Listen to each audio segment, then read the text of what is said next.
And she said, surprise, surprise, that the stories about Meghan being very hard to work for or get on with within the royal family were false. Though I suspect if your lawyer said the opposite of that, you might fire them. All right. Well, now it is time to break down the royal rules. And there is this new explosive documentary that aired this week on the BBC, The Princes and the Press. I know, Jonathan, you watched this documentary. What did we learn? Was there anything new?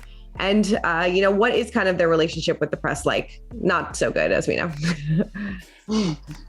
Right, so I did watch the documentary, the first part, which was on the BBC here in the UK, and it was certainly interesting, but I think for keen royal watchers, there wasn't a lot in there that was actually new. It was more of a compilation of the story and a retelling of the relationship between the princes and the media by the BBC's media editor, Amal Rajan. What was controversial here about it was the palace were apparently really upset that they weren't allowed to see it before it went out. The BBC were very specific that they did offer the palace a right of reply, and at the end of it there was a written statement that was read out, but that seemed to be it. And on the other hand, it told the story of how Princes William and Harry really have manoeuvred their relations with the press over time. You'll remember that Diana, of course, had a bit of a love-hate relationship with the press.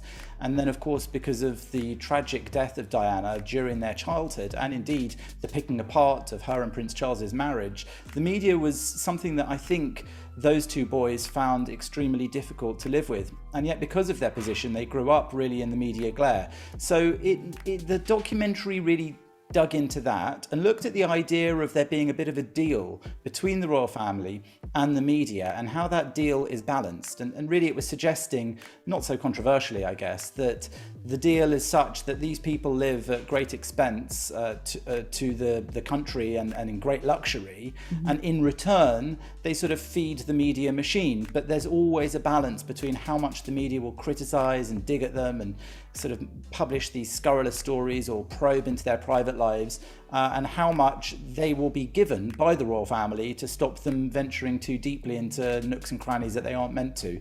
And I think it was interesting in that respect, and there were certainly a few quite controversial claims in there. There was a claim by Omid Scobie saying that the negative stories about Harry and Meghan had been briefed to the press by other royal households. There was also an interview with Meghan's lawyer, apparently with Meghan's permission, and she said, surprise, surprise, that the stories about Meghan being very hard to work for or get on with within the royal family were false. Though I suspect if your lawyer said the opposite of that, you might fire them. Right. So there was definitely some interest in what she had to say as well. It sounds like such an interesting documentary. I'd really like to see it because I think that the relationship between the royal family and the press has become a great matter of public interest as we've seen it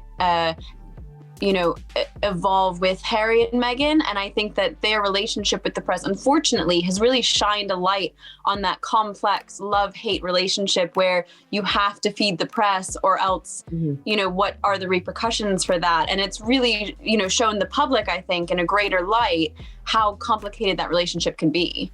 And I think one of the other interesting aspects of it was the discussion it had of how the royal household seemed sometimes to compete with each other for positive press or press attention. So there was one example in there about when Prince Charles was on a royal tour in Oman, and he was upstaged, according to the documentary, by Prince Harry releasing a statement about how badly the press was treating Meghan Markle at the time, his girlfriend. And they say that, traditionally the royal households coordinated so that if one of them was doing something like a royal tour, nobody else would announce something big that would knock them off the front page. But in that case, they had interviews saying that, despite promising Prince Charles a splash on the front page, the journalists then found that their story was bumped, and he was annoyed by that because Harry had released this bombshell criticism of the media. And so it was also interesting in the respect that it gave an idea that maybe the royal households aren't always acting in perfect synchronicity,